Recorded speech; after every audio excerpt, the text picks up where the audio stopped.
மதிப்புக்கு மரியாதைக்குரிய எஸ்டிவி நேயர்களுக்கு காலை வணக்கம். இது எஸ்டிவியின் ஜோதிட நேரம். வழங்குபவர் astrologer mister as Raj sir. சமீப காலமாக இவருடைய நிகழ்ச்சியை நான் பார்த்து மிகவும் அயர்ந்து போனேன். இவருடைய ஜோதிட ஆராய்ச்சியின் வியப்பு மிகவும் எனக்கு வியப்பளிக்கிறது. இவர் எல்லா நேயர்களையும் நன்றாக கவனித்து கூர்ந்து ஆராய்ந்து ராசி கட்டம் போட்டு பாவம் கீவம் போட்டு கரணம் போட்டு மிகவும் துல்லியமாக கூறுகிறார். நமது கேள்விகளுக்கு இந்த லைவ் புரோகிராமில் இவ்வளவு ஆராய்ச்சி பண்ணி லக்னத்திலிருந்து சந்திரன் மறைவதும் சந்திரன் பகை வீடாக மாறுவது எப்படி, மறைவது எப்படி, சனி திசை எவ்வாறு நடக்கிறது, எதனால் பாசிட்டிவ் பலாபங்கள் இருந்தும் நெகட்டிவ் பலாபங்கள் கிடைக்கப்படுகின்றன என்பதை அனைவரும் வியக்கும் வண்ணம் இவர் பதிலளிக்கிறார். இது ஓரிரு 2 வாரங்கள் நான் பார்க்கவில்லை. சமீப காலமாக ஒரு 3 மாதங்களாக நான் பார்த்து கொண்டிருக்கிறேன். என் பெயர் ராஜன். நான் இவருடைய சில சமீப காலமாக இவரை பார்த்து இவரை பற்றி வியந்து போனேன். நேரலையில் இவ்வளவு விவரமாக தெல்ல தெளிவாக நேயர்களின் கேள்விக்கு உள்வாங்கிக் கொண்டு உடனுக்குடன் பதிலளிப்பது எனக்கு மிகவும் மகிழ்ச்சியாக இருக்கிறது. அதற்கு ஒரு உத்தமமான ஒரு எடுத்துக்காட்டு. நான் என்னுடைய நண்பரினுடைய ஜாதகத்தை இவருக்கு அனுப்பினேன்.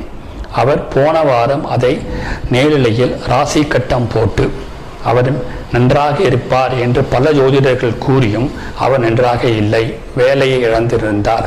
பல விதத்திலும் அவருக்கு மகிழ்ச்சி தரவில்லை. பல ஜோதிடர்கள் சொன்ன அனைத்துமே பலனளிக்கவில்லை.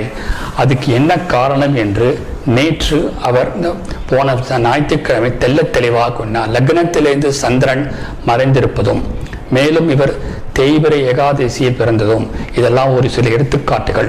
மற்றும் சனி எவ்வாறு நேரடியாக பார்க்கிறாய், செவ்வாய் கேது ராகு கேது எவ்வாறு சேர்ந்திருக்கிறார், பாவகிரகத்தோடு இருக்க வேண்டிய இடத்தில் பாவகிரகம் இல்லாவிட்டாலும் புண்ணியங்கள் சேர்க்கையால் அதனால் எல்லாம் பாதிப்புகளை வேண்டும் மிக தெளிவாக கூறுகிறார்.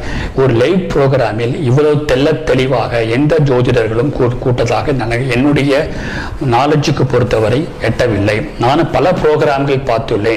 இவருடைய ஜாதகத்தை இவர் பல ஜோதிடர்களிடம் காண்பித்த பொழுது இமயமலையின் எவரெஸ்ட் சிகரத்துக்கு எவ்வாறு பெரிய சிகரமோ அவ்வளவு முன்னேறுவீர்கள் என்று கூறினார்கள்.